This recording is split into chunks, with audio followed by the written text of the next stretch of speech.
Hello students, welcome to our channel platform of geography. Students, आज हम discuss करने वाले हैं ऑर्गेनिक फार्मिंग का टॉपिक, जैविक कीटनाशक एवं रोग नियंत्रण किस प्रकार करें।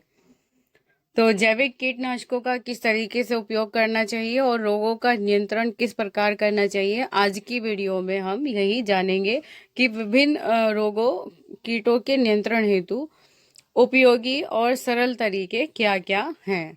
तो चलिए शुरू करते हैं आज की वीडियो। तो आज का टॉपिक रहेगा जैविक कीटनाशक एवं रोग नियंत्रण। तो स्टूडेंट्स, आज की वीडियो में हम आपको बताने वाले हैं कि विभिन्न रोगों व कीटों के नियंत्रण हेतु उपयोगी और सरल तरीके क्या क्या हैं। चलिए शुरू करते हैं आज की क्लास। तो सबसे पहले जान लेते हैं कि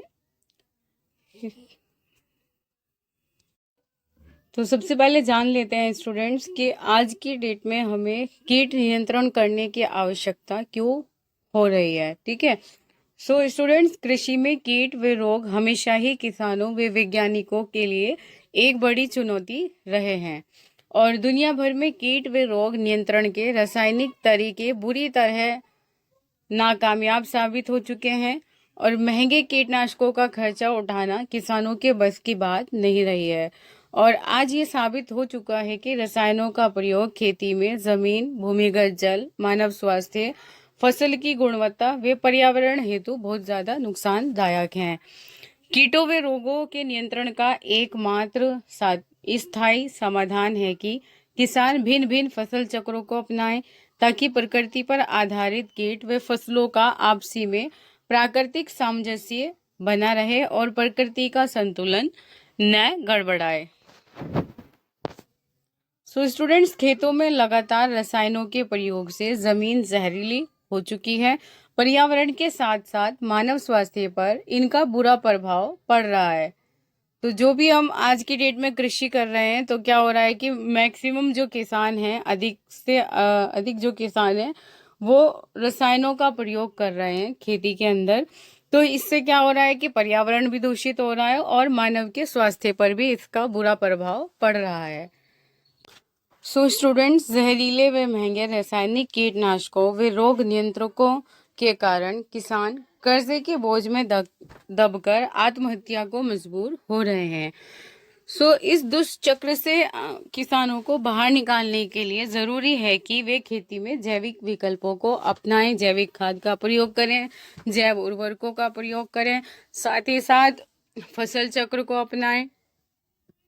तो जैविक कीटनाशक रोग एवं कीट को कम या खत्म करने के साथ साथ जमीन की उर्वरता भी बढ़ाते हैं। यह हमारे अपने आसपास के प्राकृतिक संसाधनों द्वारा अपने हाथों से तैयार होते हैं। ठीक है। तो जो किसान आज के डेट में जैविक विकल्प अपनाएंगे तो इससे उनका बहुत ज़्यादा फायदा है, उनकी जेब पर बोझ कम पड़ेगा। ठीक है। उनको आय अधिक बचेगी क्योंकि उनका जो ज़्यादातर खर्चा हो रहा था वो महंगे रसायनों को खरीदने में हो रहा था। ठीक है। तो दूसरी तरफ उनका ये फायदा भी है कि एक तो उपज अच्छी होगी जैविक विकल्पों को अपनाने से, और साथ ही साथ जमीन की उर्वरता भी बढ़ती रहेगी। ठीक है। तो यह हमारे अपने आसपास के प्राकृतिक संसाधनों द्वारा और अपने हाथों से ही तैयार होते हैं।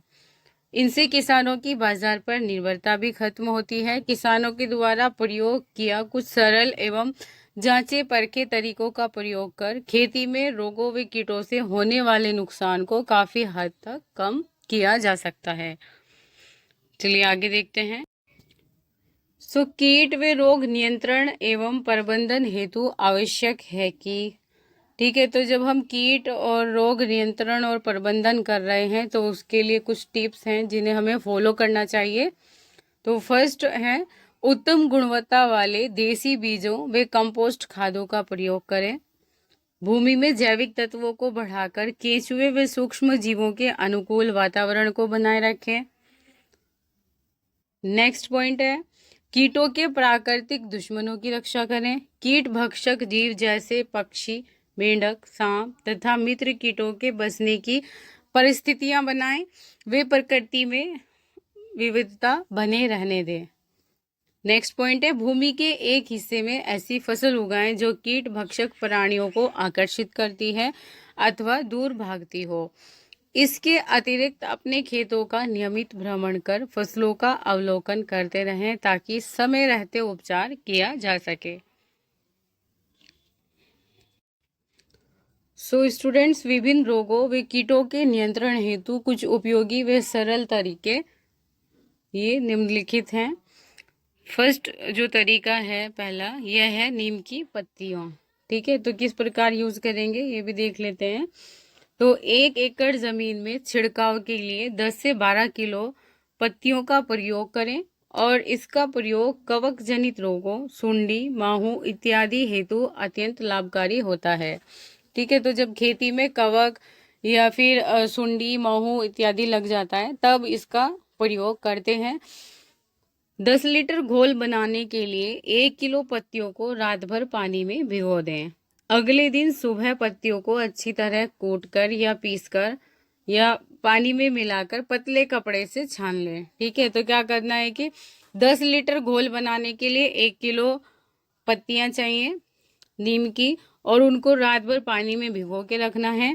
और नेक्स्ट डे क्या करना है कि अगले दिन सुबह पत्तियों को अच्छी तरह कूटकर या पीसकर पानी में मिलाकर पतले कपड़े से छान लें। तो उसको पतले कपड़े से छानना है और शाम को छिड़काव से पहले इस रस में 10 ग्राम देसी साबुन घोल लें। ठीक है, तो ये आपका तैयार हो गया नीम की पत्तियों का घोल। नेक्स्ट है नीम की गिरी का घोल। ठीक है, तो नीम की गिरी का 20 लीटर घोल तैयार करने के लिए 1 किलो नीम के बीजों के छिलके उतारकर गिरी को अच्छी प्रकार से कूट लें और ध्यान रहे कि इसका तेल न निकले। फिर कुटी हुई गिरी को एक पतले कपड़े में बांधकर रात भर 20 लीटर पानी में भिगो दें। अगले दिन इस पोटली को मसल कर निचोड़ दें। वे इस पानी को छान लें। इस पानी में 20 ग्राम देसी साबुन या 50 ग्राम रीठे का घोल मिला दें। यह घोल दूध के समान सफेद होना चाहिए। ठीक है, तो ये जो घोल बनेगा इसका कलर कैसा होना चाहिए? मिल्क के जैसा बिल्कुल वाइट होना चाहिए। और इस घोल को कीट व फफूंदनाशक के रूप में प्रयोग किया जाता है। तो अभी तक हमने कितने तरीके देख लिए? 2 तरीके। ठीक है, तो फर्स्ट है नीम की पत्तियों का घोल, दूसरा है नीम की गिरियों का घोल। अभी हम देख रहे हैं तीसरा नीम का तेल। चलिए ये भी देख लेते हैं किस प्रकार यूज करते हैं। तो नीम के तेल का 1 लीटर घोल बनाने के लिए 150 से 30 मिलीलीटर तेल को 1 लीटर पानी में अच्छी तरह घोलकर इसमें 10 ग्राम देसी साबुन या रीठे का घोल मिलाएं। 1 एकड़ की फसल में 1 से 3 लीटर तेल की आवश्यकता होती है और इस घोल का प्रयोग बनाने के तुरंत बाद करें, वरना तेल अलग होकर सतह पर फैलने लगता है जिससे यह घोल प्रभावी नहीं होता है। नीम के तेल की छिड़काव से गन्ने की फसल में तना बंधक व सीरस बंधक बीमारियों को नियंत्रित किया जा सकता है और इसके अतिरिक्त नीम के तेल कवक जनित रोगों में भी प्रभावी हैं। ठीक है, तो नीम के तेल का घोल कैसे बनता है स्टूडेंट्स? तो नीम के तेल का 1 लीटर घोल बनाने के लिए 15 से 30 मिलीलीटर तेल को 1 लीटर पानी में अच्छी तरह से घोलना होता है। फिर उसके अंदर 1 ग्राम देसी साबुन या रीठे का घोल मिलाना होता है और इस घोल का प्रयोग भी इसके बनाने के तुरंत बाद ही कर लेना चाहिए। ठीक है, ऐसा नहीं होना चाहिए कि हमने घोल बना लिया और उसको फिर रख दिया कुछ देर के लिए। ठीक है, तो फिर क्या होता है कि जो तेल है वो अलग होकर सतह पर फैल जाता है और जिससे कि यह घोल प्रभावी नहीं रहता है। और ये किस में प्रयोग किया जाता है? नीम के तेल के छिड़काव से गन्ने की फसल में तना बंधक व सीरस बंधक रोगों को नियंत्रित किया जा सकता है इससे। चलिए नेक्स्ट देखते हैं। नेक्स्ट है नीम की खली या फिर कवक फफूंदी। ठीक है, तो कवक, फफूंदी व मिट्टी जनित रोगों के लिए 1 एकड़ खेत में 40 किलो नीम की खली को पानी व गौमूत्र में मिलाकर खेत की जुताई करने से पहले डालें, ताकि यह अच्छी तरह मिट्टी में मिल जाए। तो कितने किलो नीम की खली? 40 किलो। ठीक है, चलिए देख लेते हैं नीम की खली का घोल कैसे बनता है। तो 1 एकड़ की खड़ी फसल में 50 लीटर नीम की खली का घोल का छिड़काव करें। ठीक है, तो 150 लीटर घोल बनाने के लिए 40 किलोग्राम नीम की खली को 50 लीटर पानी में एक पतले कपड़े में पोटली बनाकर रात भर के लिए भिगो दें। अगले दिन इसे मसलकर व छानकर प्रयोग करें। ठीक है, और यह बहुत ही प्रभावकारी कीट व रोग नियंत्रक है। चलिए, तो आज हमने क्या क्या जाना। तो फर्स्ट है नीम की पत्तियों का घोल। ठीक है, तो सेकंड है नीम की गिरी का घोल, ये कैसे बनाते हैं। थर्ड है नीम का तेल का प्रयोग कैसे करते हैं कीटनाशक में। नेक्स्ट है नीम की खली का प्रयोग। ठीक है, तो नीम की खली का घोल कैसे बनाते हैं। सो स्टूडेंट्स, आज की क्लास में इतना ही। नेक्स्ट कवर करेंगे हम सेकंड क्लास में। और अगर आपकी अभी भी कोई क्वेरी है तो आप मैसेज कर सकते हैं कमेंट बॉक्स में।